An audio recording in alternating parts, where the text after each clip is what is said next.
प्रधानमंत्री जी जब नए दौर की बात करते हैं ना, तो मुझको लगता है अब स्वीकारोक्ति है। पुराना दौर सचमुच में जाने वाला है, जो जुमलेबाजी का दौर था। जो प्रधानमंत्री 14 में 2 करोड़ रोजगार प्रतिवर्ष की गारंटी पे आया हो, उसकी जुबान से रोजगार शब्द न निकले, महंगाई शब्द न निकले, आर्थिक सामाजिक न्याय पे चुप रहे, उस प्रधानमंत्री का ये कहना कि नया दौर आने वाला है, ये स्वीकारोक्ति है। देश की राजनीति करवट ले रही है। बदलाव 4 जून से होगा और वो बदलाव संविधान के पक्ष में होगा, युवाओं के रोजगार के पक्ष में होगा, सामाजिक सौहार्द के पक्ष में होगा। जहां नफरत की नुकीली दीवारें खड़ी कर दी गई हैं 10 वर्ष में, तो प्रधानमंत्री जी इस कन्फेशन के लिए आपका थैंक यू वेरी मच। कह रहे हैं कि पिछले 24 साल से मैं गालियां सुन रहा हूं और मैं अब गाली प्रूफ हो चुका हूं। कौन सी बात करते हैं, झूठ बोलते हैं सुबह शाम। किसने गाली दी? अरे आपको कोई गाली देगा तो उठा करके, आप तो बिना गाली के उठा के जेल में भेजने की धमकी देते हो। यहाँ तेजस्वी जी ने आपके लिए कभी अशोभनीय शब्द का इस्तेमाल किया? धमकी दे रहे हैं कि जेल भेज देंगे। आपने सबको एक एक करके गाली दी है। मुजरा क्या है? आभूषण है। मटन, मछली, भैंस खोल लेगा, मंगलसूत्र छीन लेगा, बिजली काट देगा, टोटी उखाड़ लेगा। ये क्या? ये प्रधानमंत्री की भाषा है? कोई नहीं गाली दे रहा प्रधानमंत्री जी। आपको सपने में वो ख्याल आते हैं वो जो दिन भर आप खुद करते रहते हैं। उन्होंने कहा कि रिजर्वेशन इस चुनाव का की इशू है और आप लोग वोट बैंक की पॉलिटिक्स करते हैं ऑपोजिशन। मैं प्रधानमंत्री जी की अब ऐसा बोलने लगे हैं, किसी बात को गंभीरता से नहीं लेता हूं।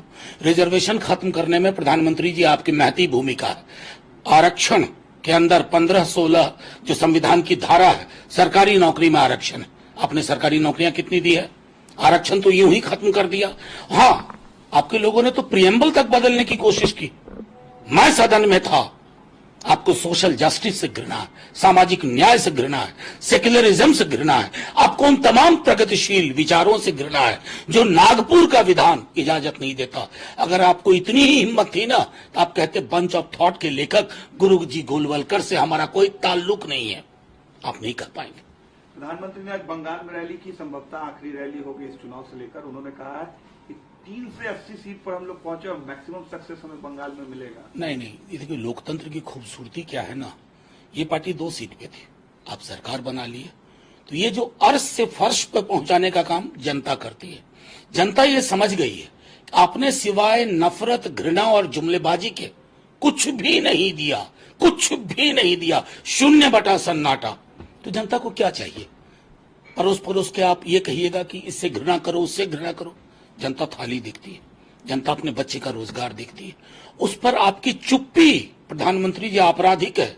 दुनिया का कोई प्रधानमंत्री या राष्ट्रपति इन मौलिक समस्याओं से दूर जाकर के भैंस, मटन, मंगलसूत्र नहीं करता और मुजरा नहीं करता।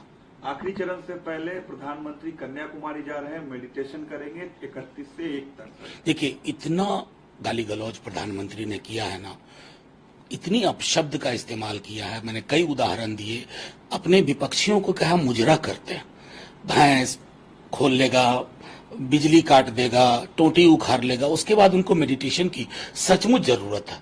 लेकिन ध्यान का मतलब होता है ना, कैमरा लेके मत जाइएगा प्रधानमंत्री जी। ध्यान का मतलब होता है आत्मचिंतन। कैमरा लेके गए तो फिर तो कैमरा जीवी है साहब। कैमरा मुक्त मेडिटेशन करिए तो आपको ख्याल आएगा कि बीते पूरे 7 चरण में आपने किस प्रकार की शब्दावली का इस्तेमाल किया।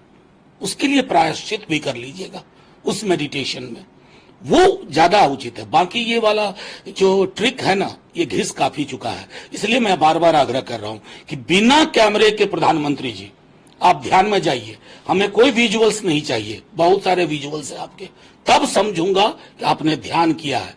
अन्यथा इसको मैं ढोंग और पाखंड के सिवा कुछ नहीं मानता।